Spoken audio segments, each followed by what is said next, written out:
For a long time, Lasker enjoyed the reputation of a player who had no equal as a master of the endgame.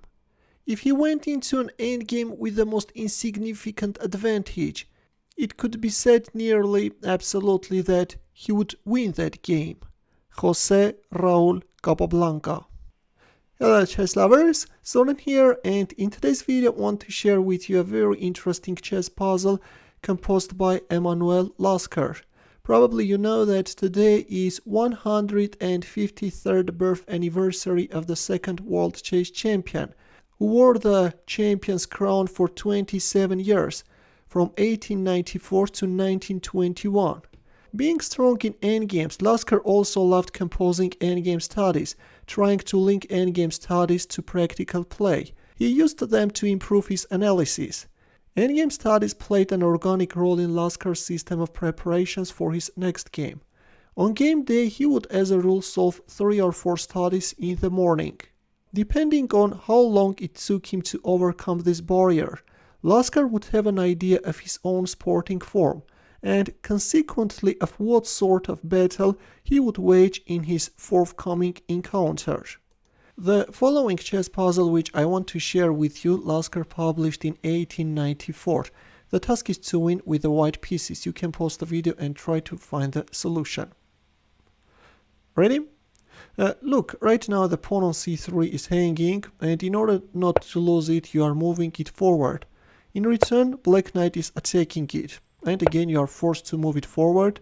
Knight b3, c6, knight e4, c7, knight b5. White pawn is one move away from being promoted, but you have to be very careful.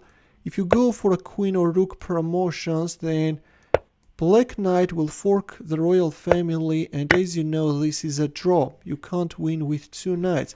That's why it's in here that white comes with an ingenious idea and goes for a knight promotion in order to prevent that check from d6. And the interesting thing is that it turns out that with 3 knights against 1 knight, you can win this.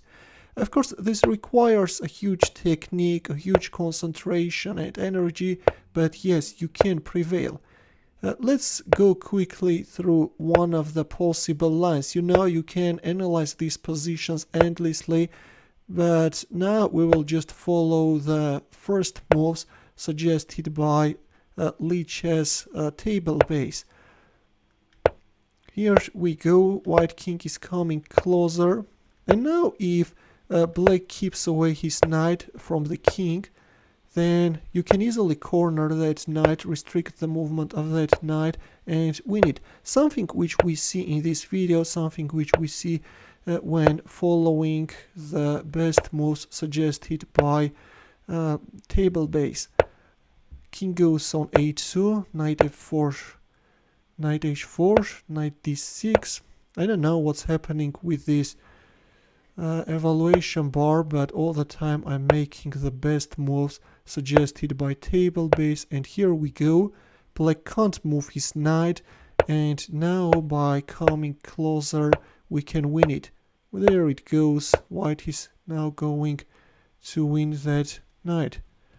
First we have knight f1, and then here, not allowing black king to come closer all the way, we are keeping the distance, and finally king f2 is on the board, and then we are winning the knight. And then with 3 knights we can easily announce a checkmate, right? Here then knight d5, and now let's take a look how we can announce a checkmate. This is crazy, guys. Wondering, have you ever had a similar position in a real game?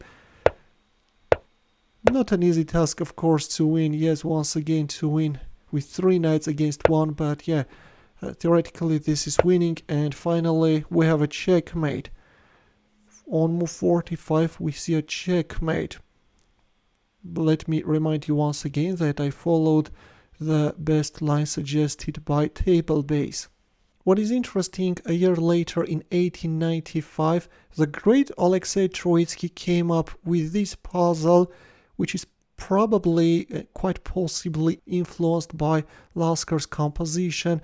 Again, the solution is the same. in the same way you are now going for another promotion to a knight. So this is it, dear chess lovers, and in the end want to ask you to solve this chess problem, and here is the story behind this chess problem. First of all, the task is to mate in 3 moves. And here is the story. At the evening dedicated to the conclusion of the tournament, which took place in 1893 in New York, American chess composer Samuel Loyd offered the participants his new and very difficult problem. The first to solve the composition was Emanuel Lasker. It took him 35 minutes to solve, and Pillsbury fell 5 minutes behind him. Once again, white mates in 3, and we'll wait for your answer in the comment section. Please don't use an engine.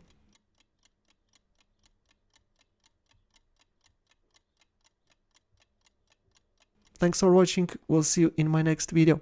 Take care.